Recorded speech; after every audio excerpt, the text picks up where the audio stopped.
Começando a live, análise econômica da responsabilidade civil com Eugênio Battesini. Ele teve algumas dificuldades ali no acesso. Vamos ver. Reiniciei. Veja se aparece. Porque o doutor Eugênio não está conseguindo ver a presença da Foco ali no Instagram dele. Se eventualmente estamos aqui com um problema. Olha só, Eugênio Battesini entrou. Agora sim, vamos lá.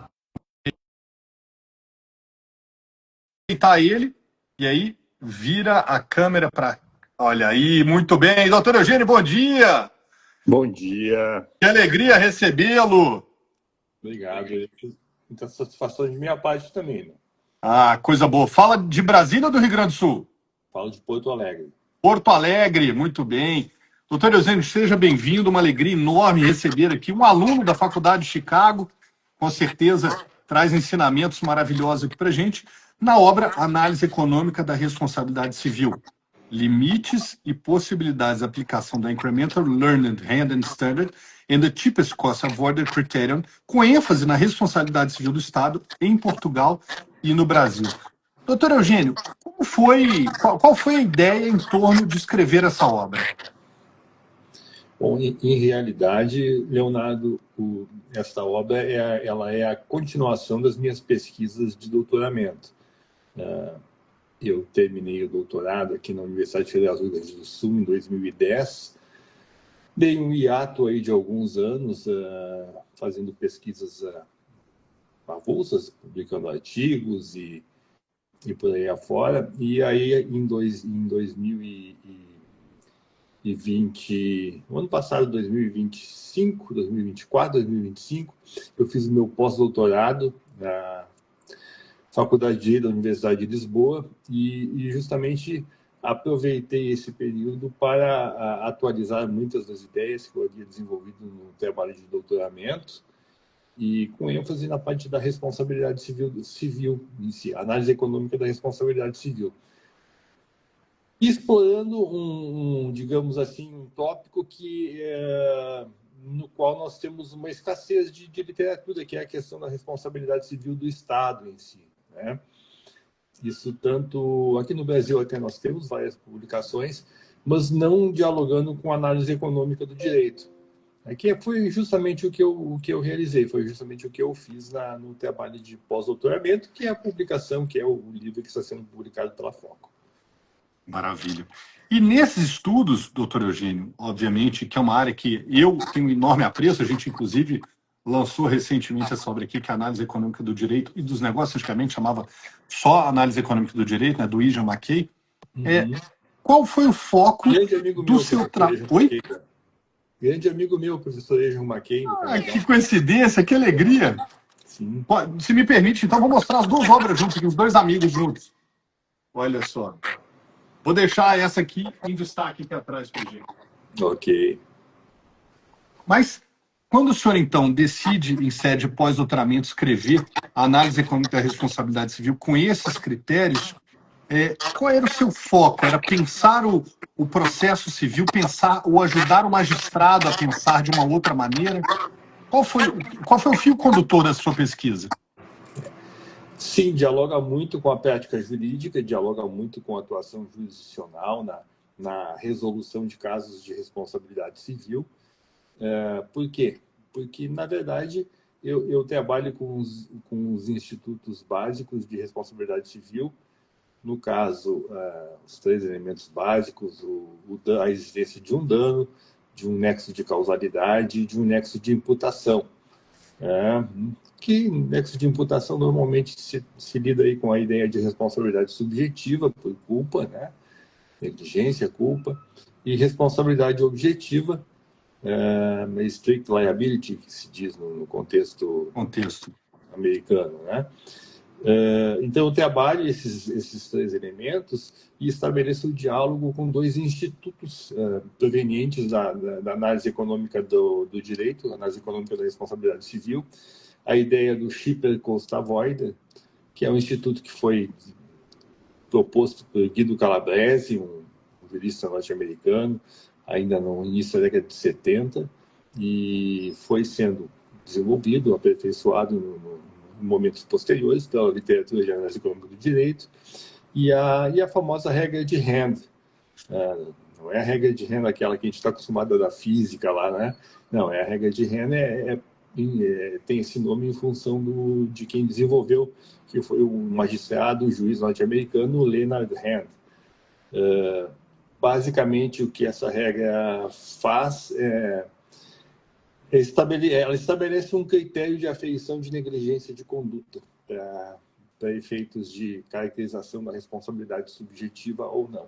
E essa regra de Hand foi formalmente desenvolvida por outro famoso juiz norte-americano, o Richard Posner, em conjunto com o economista William Landes. Isso também em meados da década de 70, e também um instituto que foi sendo desenvolvido ao longo do tempo. Mas, por incrível que pareça, nessa literatura de análise econômica do direito, pouca coisa tem escrita sobre como esses dois institutos dialogam entre si e como esses institutos dialogam com os elementos da responsabilidade civil em si. Na verdade, o meu trabalho, a minha pesquisa, atua preenchendo essas lacunas, certo? E com um diferencial. A pesquisa utiliza a responsabilidade civil do Estado como substrato para o desenvolvimento das ideias em si. O que é bem interessante nesse contexto é que a responsabilidade civil do Estado, existe um debate muito intenso aí sobre ser ela subjetiva ou ser ela objetiva. Né?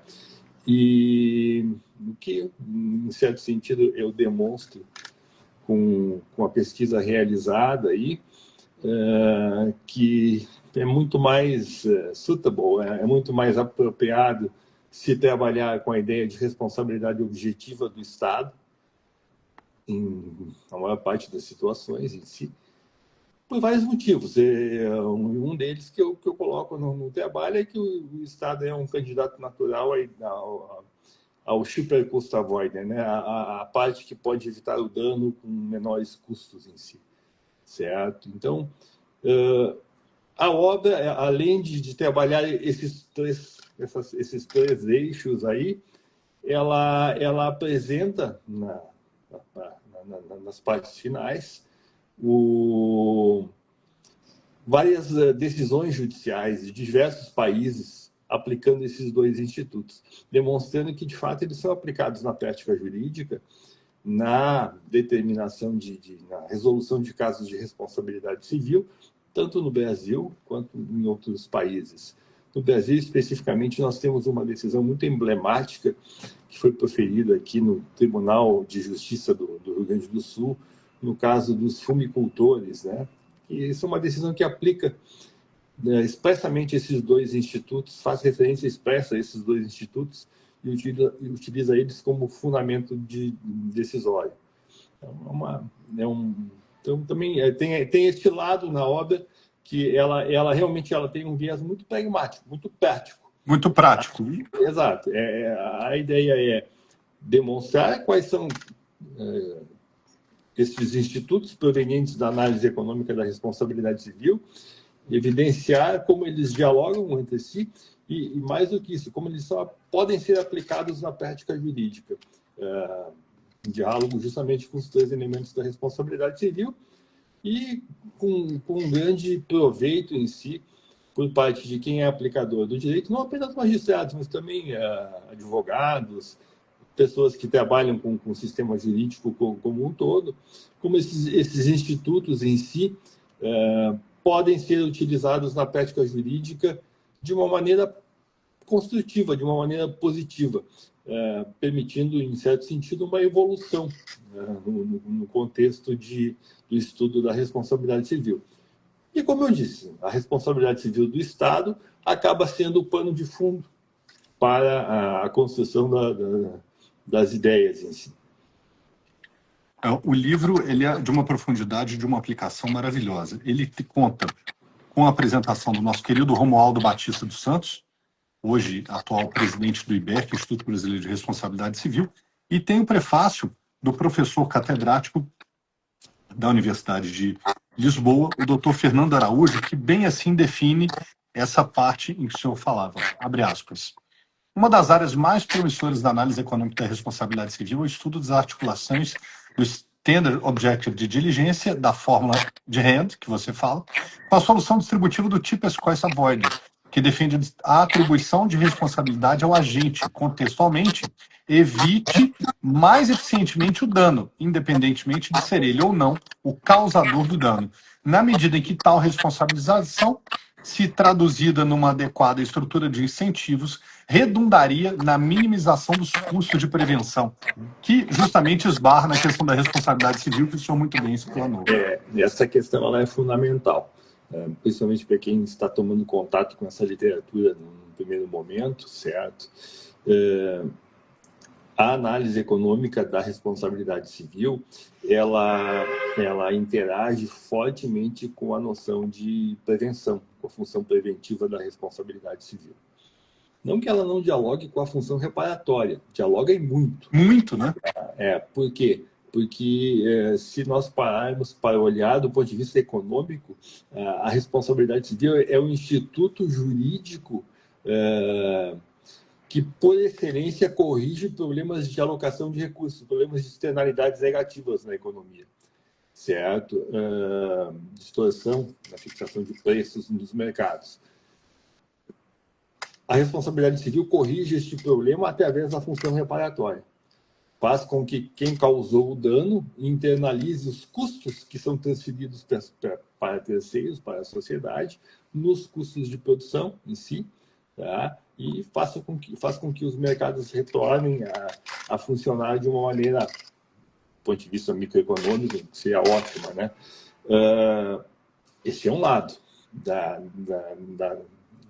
análise econômica da responsabilidade civil, com ênfase na função preventiva. Ela é relevante, mas se trabalha de uma maneira agregada com outra noção, com a ideia de que não apenas através da responsabilidade civil, não apenas se é possível fazer digamos assim, a recomposição da dinâmica de funcionamento do mercado, mas com uma lógica diferente, aí na linha mais ou menos do que o Ronald Coase propôs lá na década de 60, com a ideia de fazer com que esses custos, essas externalidades negativas sejam reduzidas, para que os custos dos acidentes sejam minorados, sejam reduzidos, ou até para que eles não ocorram. E aí sim a ideia de função preventiva. Qual é o raciocínio que tem por detrás fortemente na economia da responsabilidade civil? Justamente isso. As regras jurídicas que regulam o sistema de responsabilidade civil, elas atuam como mecanismos de incentivos para que as partes se comportem com vistas a evitar ou minimizar os custos dos acidentes. Então, esse diálogo é muito importante. Essa premissa ela é muito importante para a análise econômica do direito e da análise econômica da responsabilidade civil em si. Em certo sentido, quando a gente fala em função social dos institutos, função social do contrato, função social da propriedade, a gente pode falar em função social da responsabilidade civil. E qual seria ela? Justamente está atrelada à noção de redução, de diminuição do número e dos danos causados pelos acidentes em si. Tá? Essa questão, essa virada de chave, ela é fundamental, ela é muito importante. Essencial. Doutor Eugênio, agora para aqueles que nos acompanham ao vivo em reprise, lembrando que eu tenho aqui na tela o seu cupom de desconto, que é o Batesini 20, eu vou fazer um sobrevoo aqui sobre os seus capítulos, não antes de cumprimentar o colega, também que está em Porto Alegre agora, o professor Marcos Salomão, que está aqui prestigiando a gente. Eu vou fazer um sobrevoo sobre o seu sumário. E aí o senhor fala, Léo, peraí, tem um ponto aí que é importante eu lembrar aos futuros leitores sobre a obra. Começa assim, são 7 capítulos. Transnacionalidade das regras operacionais de responsabilidade civil. Capítulo 2, Incremental Learned Hand Standard e aferição da culpa. O 3, o Incremental Learned Hand Standard e a graduação da culpa. Capítulo 4, é o Cheapest Cost Avoider Criterion, responsabilidade objetiva vis-à-vis responsabilidade subjetiva, foi justamente o ponto que o senhor destacou minutos atrás. O capítulo 5, que é o Cheapest Cost Avoider Criterion e o nexo de causalidade. Capítulo 6, diálogo entre o Incremental Learned Hand Standard e o Cheapest Cost Avoider Criterion. E o capítulo 7, encerrando a obra, Incremental Learned Hand Standard, o Cheapest Cost Avoided Criterion e a prática jurídica. E assim encerramos a obra. Ok. Tem vários pontos que são relevantes nessa sua seu sobrevoo aí pelo sumário, tá? A primeira questão, que é colocada até de maneira introdutória, da transnacionalidade das regras operacionais de responsabilidade civil, ela é uma questão relevante. Se nós pegarmos a literatura de direito comparado, na responsabilidade civil diversamente do que ocorre em outros institutos, existe digamos assim, uma similitude muito grande, tá, dos critérios de resolução dos elementos do sistema de responsabilidade civil em todos os países. Se faz uma comparação horizontal ou vertical ao longo do tempo, comparando sistemas jurídicos em si, numa literatura de Comparative Law and Economics que se diz, tá? Vai se verificar que seja um sistema de tort law no contexto norte-americano, de responsabilidade civil tradicional no contexto romano-germânico, o que se tem? Os casos são todos eles resolvidos considerando esses três elementos que eu referi, dando um nexo de causalidade e nexo de imputação. Tá? Isso é importante, então, daí a ideia de transnacionalidade dos elementos em si da responsabilidade civil. Isso é importante por quê? Porque muitas vezes as pessoas têm preconceito. Essa literatura de análise econômica do direito, isso é coisa de americano, isso é coisa que foi desenvolvida no contexto jurídico de common law e pouco dialoga com o nosso contexto jurídico de civil law no Brasil. Mais ou menos, não é bem assim. Tá? A maneira como eles resolvem casos de responsabilidade civil, seja nos Estados Unidos, seja no México ali do lado, seja na Índia, seja na Alemanha, na França, no Brasil, no Paraguai, na Argentina, ela é muito semelhante. Sim. Tá? Em todos os sistemas jurídicos, esses três elementos são os elementos considerados na resolução dos casos de responsabilidade civil. Então, são esses institutos, mesmo que tenham sido desenvolvidos originalmente no contexto de common law norte-americana, eles são aplicáveis a todos os sistemas jurídicos. Isso é o que eu demonstro nesse primeiro capítulo. A ideia básica que se tem por detrás é esta. Tá? Aí, seguindo no contexto cronológico ali que você referiu, nós temos um instituto, que é a famosa regra de Henn, que originalmente foi desenvolvido como um critério de aferição de negligência de conduta. Tá? A pessoa ou investiu o suficiente para prevenir o acidente, ou não investiu. Se ela não investiu em recursos monetários suficientes para evitar a ocorrência de um acidente, aí a relação que se faz é 1 para 1, uma relação custo-benefício, né, marginal. Se ela não investiu, ela teve uma conduta negligente. Se ela investiu, ela foi diligente e não deve ser responsabilizada. Essa é a ideia básica que se tem por detrás da regra de Henn. Né? Então, como critério de aferição de negligência de conduta, certo? O capítulo que você referiu. Na própria tese de doutorado que eu desenvolvi, eu vou adiante. Aí é uma ideia original, em certo sentido, você não encontra isso na literatura internacional de Law and Economics. Eu trabalho a regra de Henn como um critério de graduação da culpa. Olha. E a graduação da culpa é uma questão importante. Em várias passagens no nosso Código Civil, 944, 945 e outros dispositivos, inclusive no projeto de reforma do Código Civil, a questão do grau de culpa dos agentes, tanto do agente causador do dano, quanto da vítima, ou de terceiros envolvidos na relação estabelecida. Aqui é o caso da responsabilidade civil do Estado. Tem o Estado, tem uma vítima e tem o agente público que atua no contexto e que muitas vezes é quem causa o dano em si. O grau de culpa é um fator relevante para a quantificação do valor da indenização, ou até, que nem eu referi, para estabelecimento ou não do direito de regresso por parte do principal com relação ao agente, usando uma terminologia de Law and Economics. Tá? Normalmente, a literatura jurídica trabalha com três graus: culpa leve, levíssima ou culpa grave. Então, eu demonstro neste capítulo específico que nós temos como estabelecer critérios para a aplicação desta graduação da culpa para fins de quantificação da indenização. E adota o sistema brasileiro como referência para a realização deste procedimento. Então, esses dois capítulos que envolvem a aplicação da regra de Henn, envolvem a formulação e a aplicação da regra de Henn, eles dialogam justamente eles trabalham justamente nesse eixo aí. Critério de caracterização da negligência de conduta e critério de graduação da negligência para fins de quantificação da indenização. Tá? Seguindo aí a ordem.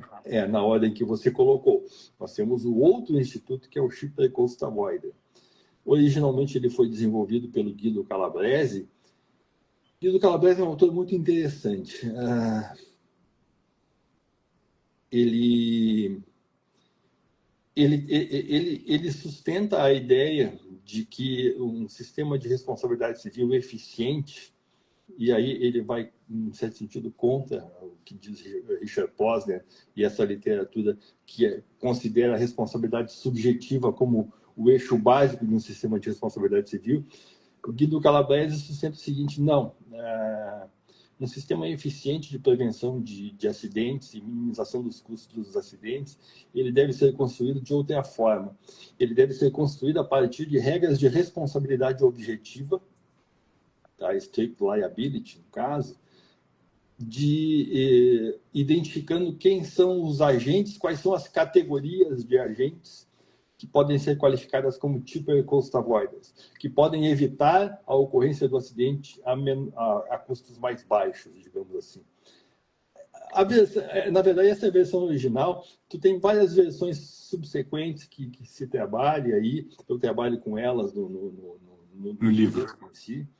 Para mim, em certo sentido, o cheaper cost avoider é o agente que tem uma estratégia, uma linha de atuação dotada de maior efetividade na prevenção de acidentes, mas isso é outra questão. Tá? Isso dialoga mais com o nexo de causalidade, que é a etapa seguinte.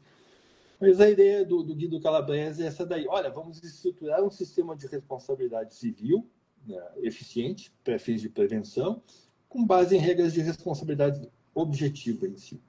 Certo? E aí tu tem vários exemplos com relação a essa dinâmica. Relações de consumo. Né? Relações de consumo, toda a tendência de objetivação da responsabilidade do produtor pelo produto defeituoso colocado no mercado, ela dialoga com isso. Tem o pressuposto de que o produtor, a empresa que coloca esse produto no mercado, é o agente, é a categoria cheaper cost avoider. Isso justifica a responsabilidade objetiva nas relações de consumo, tá? Por exemplo, e em várias outras áreas. O que eu coloco, que aí eu referi no momento anterior, é que, em certo sentido, o Estado, tá? Nesta tendência moderna de objetivação da responsabilidade civil do Estado, e talvez aí um detalhe, talvez o Brasil seja o país no qual essa tendência é mais acentuada, em função das decisões do Supremo Tribunal Federal. O Estado, na minha perspectiva, pelo menos, ele é um candidato natural a cheaper cost avoider. Então, se justifica a responsabilização objetiva dele em situações que envolvem riscos de acidentes.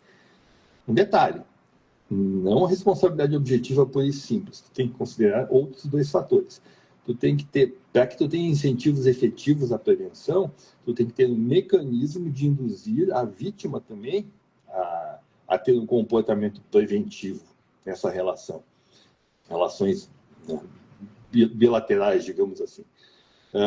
E aí, se tu admite a redução ou a exclusão da responsabilidade do Estado por culpa concorrente ou por fato exclusivo da vítima, muda um pouco de figura. Essa regra é uma regra que ela age em dois eixos, com relação à indução de uma conduta preventiva pelo Estado e pela vítima, nos casos em que a vítima também pode interferir na ocorrência ou não do acidente. E no âmbito da responsabilidade civil do Estado, que não deixa de ser algo do tipo que se diz no contexto norte-americano de vicarious liability, aqui no Brasil seria responsabilidade pelo fato de outrem, tá? É uma modalidade de responsabilidade pelo fato de outrem, muitas vezes, porque quem pratica o ato danoso é um agente público em si.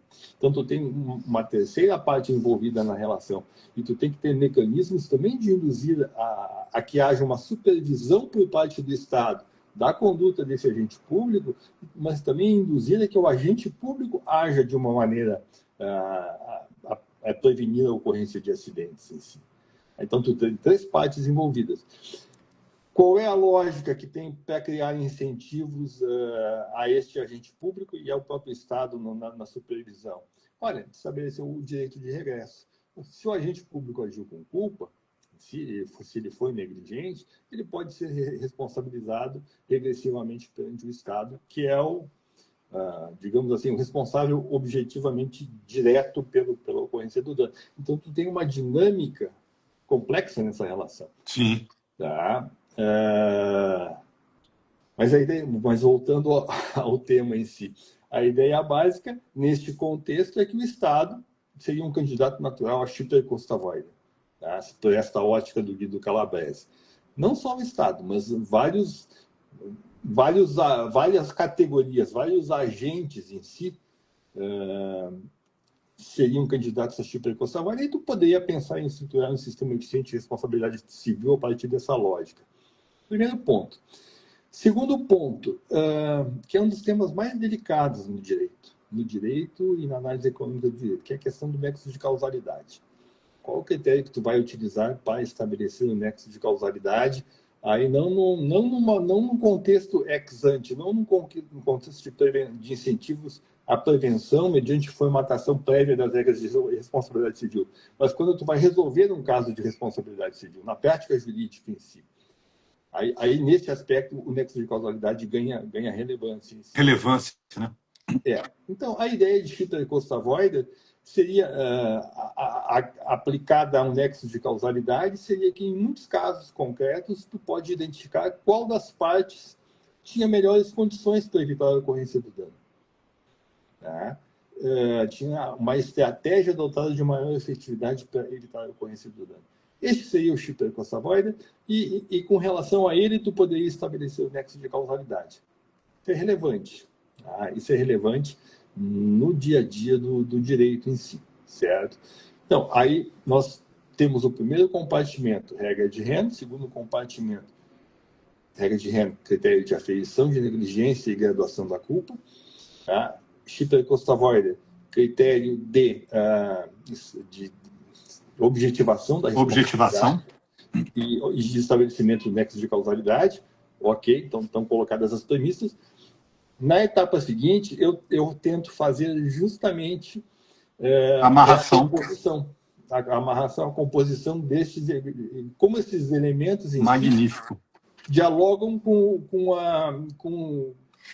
entre si e como eles podem ser utilizados na prática jurídica. Justamente nesses referenciais que eu coloquei ali.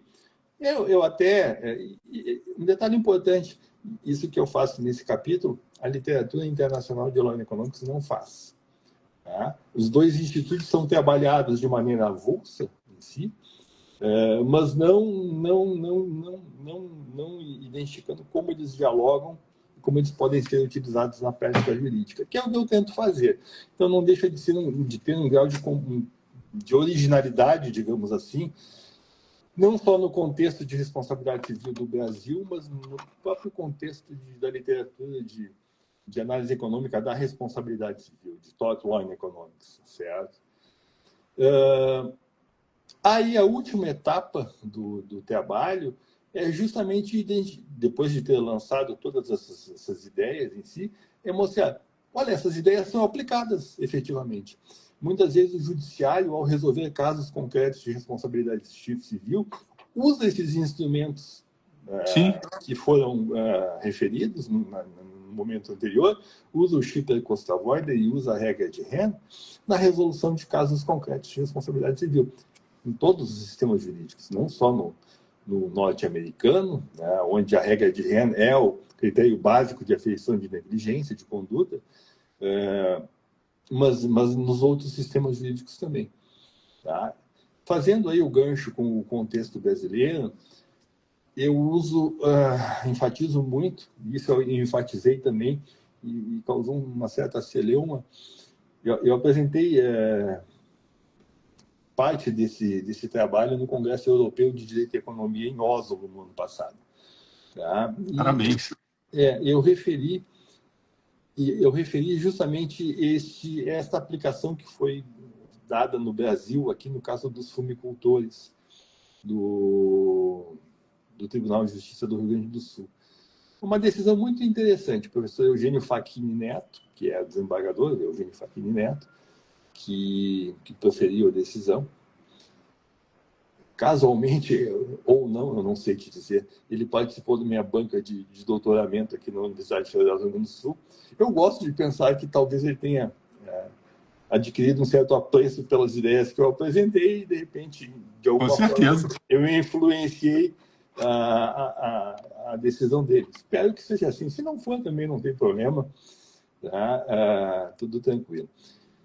Mas ele tinha nós tínhamos várias ações aqui no Tribunal de Justiça de fumicultores, nas quais acontecia o seguinte: durante o processo de secagem do fumo, aqui na região de Santa Cruz, que é a principal produtora de fumo, tu não pode ter interrupção no processo de secagem, porque senão tu tem a perda de qualidade do fumo em si, ou até mesmo a inutilização do fumo para fins de venda para as empresas que processam o produto em si.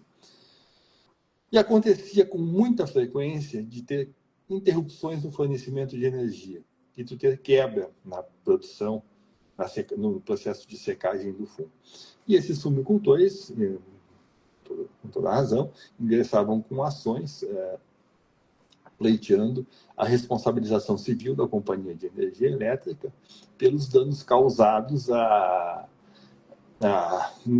decorrentes da quebra de produção, certo? Como é que o professor Eugênio Facchini propôs resolver essa situação em si?